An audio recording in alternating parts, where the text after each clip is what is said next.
UP उपचुनाव में BJP के साथ होगा बड़ा खेला। बीजेपी के बड़े नेताओं ने मान लिया, अब अखिलेश की राजनीति से मुकाबला करना पहले जैसा नहीं होगा आसान। अखिलेश यादव बने बीजेपी की गली के फांस। विधानसभा चुनाव को भूल, अब उपचुनाव पर बीजेपी की अटकी सांस। अखिलेश को लक्ष्य से ध्यान भटकाने के लिए बीजेपी के आला नेताओं की बड़ी चाल। अखिलेश ने बीजेपी की इस रणनीति को डिकोड कर दे दिया टका सा जवाब। ऐसा पहली बार हुआ कि बीजेपी सार्वजनिक तौर पर यह स्वीकार करने लगी, सपा अध्यक्ष अखिलेश यादव की राजनीति में दम है। इससे पहले शायद ही कोई पार्टी खुले तौर पर यह स्वीकार करती मिली हो कि उनके विरोधी में दम है और वो उनसे बहुत ही पीछे हैं। लेकिन बीजेपी मान रही है, सपा के अगवा अखिलेश यादव से मुकाबला करना आसान नहीं। अखिलेश की राजनीति बीजेपी के बड़े से बड़े नेताओं से आगे निकल चुकी है। अब यह हम क्यों कह रहे हैं? दरअसल लखनऊ में हुई बीजेपी कार्यकारिणी की बैठक में जो हुआ और जिस तरह से अखिलेश यादव छाए रहे, उसके आधार पर यह कहना पड़ रहा है। बीजेपी अब तक समझने का प्रयास कर रही है, आखिर अखिलेश यादव साइलेंटली यूपी की जनता का दिल जीतने में कामयाब हुए तो कैसे हुए। बीजेपी के एक धड़े को लगता है कार्यकर्ताओं ने इस बार के लोकसभा चुनाव में साथ नहीं दिया, तो दूसरे धड़े को लगता है यूपी में मौजूद बीजेपी की सरकार के कारण कार्यकर्ता निराश रहे और उसी निराशा के कारण उन्होंने साथ नहीं दिया।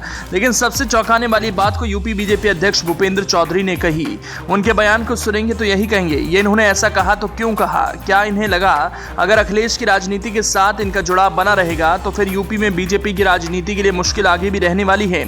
इसलिए बीजेपी की कार्यकारिणी की बैठक में अखिलेश के मन संदेह के बीच को पैदा करने के लिए भूपेंद्र चौधरी ने एक बयान दिया। उस बयान को सुनेंगे तो यही कहेंगे, बीजेपी अब मानकर चल रही है जब तक ये साथ रहेंगे तब तक अखिलेश यादव को मात देना आसान नहीं होगा। तो वो कौन है?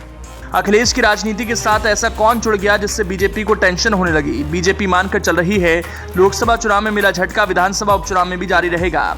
यूपी में हुए आम चुनाव 2024 में झटका खाने के बाद बीजेपी अब फूंक फूंक कर आगे कदम रख रही है। प्रदेश की 10 विधानसभा सीटों पर होने वाले उपचुनावों को लेकर वो न सिर्फ सियासी तौर पर सक्रिय है बल्कि सपा से सतर्क भी। सपा मुखिया और यूपी के पूर्व सीएम अखिलेश यादव को बीजेपी की ओर से इस मौके पर खास नसीहत दी गई। दरअसल यूपी की राजधानी लखनऊ में 14 जुलाई 2024 को बीजेपी कार्यसमिति की अहम बैठक हुई।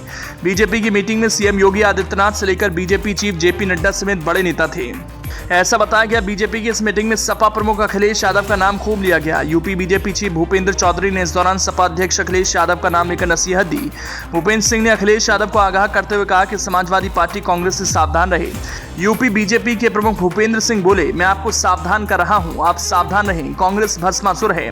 फिलहाल उसकी नजर सपा के मुस्लिम वोट पर है। बाद में अखिलेश यादव भड़के और बोले, आजादी के पहले से जिनका इतिहास आपको धोखा देने का रहा हो, उनके मुंह से किसी के संबंधों के भविष्य के बारे में बातें अच्छी नहीं लगती। यूपी के पूर्व सीएम ने एक्स पर पोस्ट में आगे लिखा, नकारात्मक लोग नकारात्मक ही सोचते हैं, इंडिया सकारात्मक है, सकारात्मक ही रहेगा। अब बेसिक से सवाल है, बीजेपी अखिलेश यादव को कांग्रेस से दूर रहने की नसीहत क्यों दे रही? कांग्रेस की राजनीति से सपा के विश्वास को डगमगाने के लिए क्यों कह रही? मुस्लिम वोट बैंक पर धीरे धीरे कांग्रेस कब्जा करना चाह रही है। अगर देखा जाए तो बीजेपी को ऐसा लग रहा, कांग्रेस की सपा के साथ आने से दलित वोट बैंक का झुकाव सपा की ओर हुआ है। दलितों को पहली बार सपा पर विश्वास बढ़ा, अखिलेश की राजनीति पर दलित भरोसा करने लगे और इसके लिए कहीं ना कहीं बीजेपी कांग्रेस को जिम्मेदार मानती है। शायद इसीलिए बीजेपी कांग्रेस से सपा को दूर रहने की नसीहत दे रही है।